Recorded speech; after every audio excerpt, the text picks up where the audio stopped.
A Chinese variety show host had another actor's personal phone number weeks before that actor ever shared a stage with him.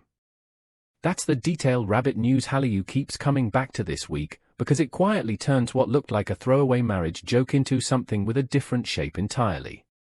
Here's what actually happened, in order. Zhang Linghe, a longtime Hallyu TV host, told her own audience, more than once, that actor Zhang Linghe matches her personal taste in looks almost exactly. She got visibly excited watching his runway walk at the network's New Year's Eve gala, joked about pinching her own lips over it, and said his every step hit her right in the heart. Then she told her husband, fellow host Du Haitao, about it directly. Not hid it. Told him. Du Haitao's response was to rename himself, on air, Du Dinghe, built to mean better than Zhang Linghe, a joke engineered to win an imaginary contest his wife never asked him to enter. That's the version that traveled. It's funny, it's harmless, and it's the kind of clip that gets reposted 100 times with no follow-up questions. Most coverage stopped right there. But there's a curiosity gap nobody chased. Before Zhang Linghe and Zhang Linghe ever appeared on the same stage, Du Haitao had already arranged for his wife to travel ahead of that appearance, and, separately, he already had Zhang Linghe's contact information. Not reached out afterward.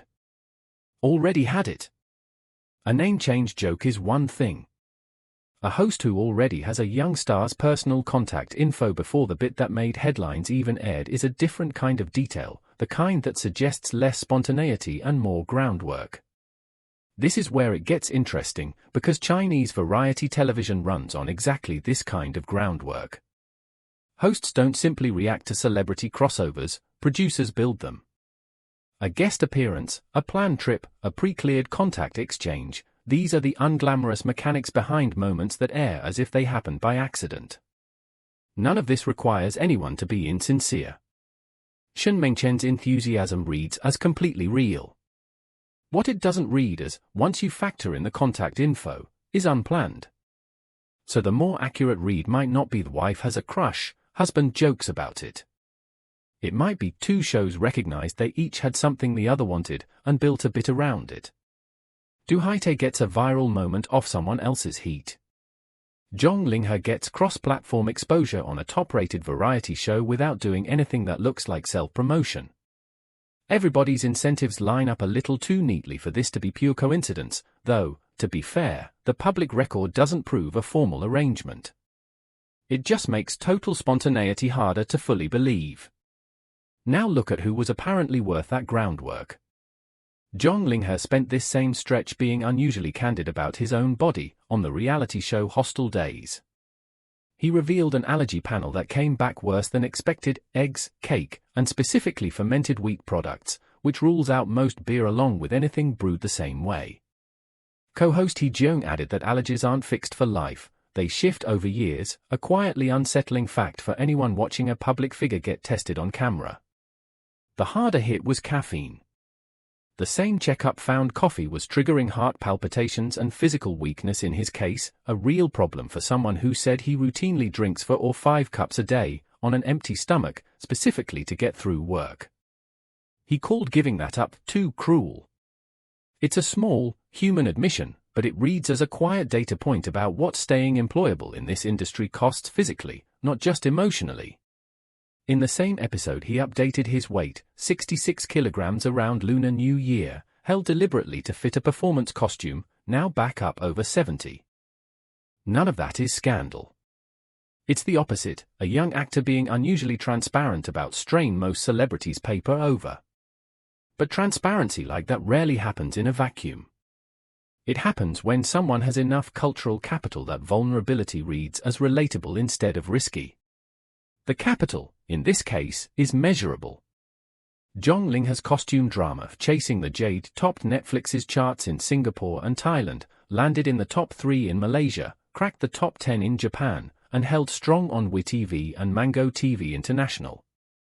iQIYI's own first-quarter figures, cited by 21st Century Business Herald, tied a more than a 40% year-over-year jump in overseas membership revenue, partly to the show's pull, with Brazil and Mexico both posting subscriber revenue growth above 100% in the same period.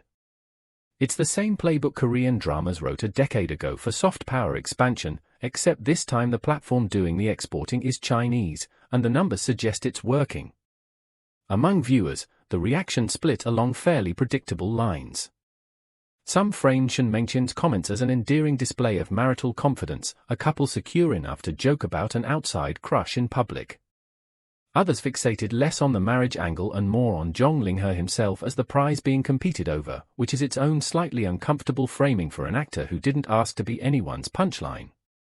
International fans, meanwhile, were busy generating their own evidence of his reach. A Finnish woman studying Mandarin reportedly stopped a Chinese travel vlogger on the street, unprompted, specifically to recommend chasing the Jade to him, a clip that went viral on Weibo under a hashtag celebrating the show's pull all the way to Finland, with commenters framing it as finally being China's turn to export culture rather than only import it.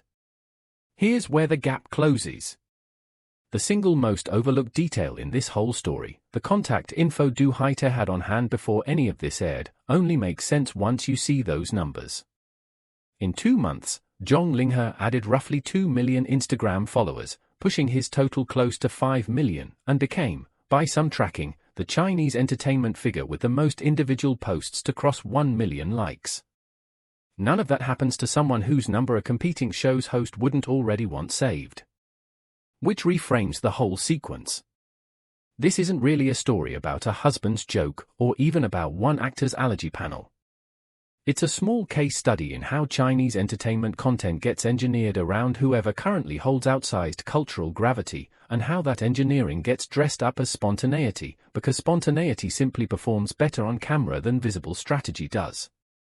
The contact info detail is the scene where the dressing slips a little. It's worth saying plainly, nothing here confirms a formal cross-promotion deal. Du Haitao and Zhanglinghe have presented this entirely as a couple's inside joke, and most viewers took it that way, as evidence of trust between two people who've built a public marriage on exactly that kind of teasing. That reading isn't wrong. It just isn't the only thing the available facts support. What's harder to dispute is the timing. A host with advance access to a rising star's contact information, attached to a storyline that surfaced right as that star's drama was breaking records across 4 countries and his Instagram was adding millions of followers, that's either a remarkable coincidence or a fairly precise piece of industry instinct. Rabbit News Hallyu isn't going to tell you which one it is. The evidence simply makes one of those explanations a lot more interesting than it first appeared. If you like entertainment stories that go further than the headline, the kind that catch the quiet signal most coverage skips past, Rabbit News Hallyu is built exactly for that. Subscribe if you want analysis, not just news.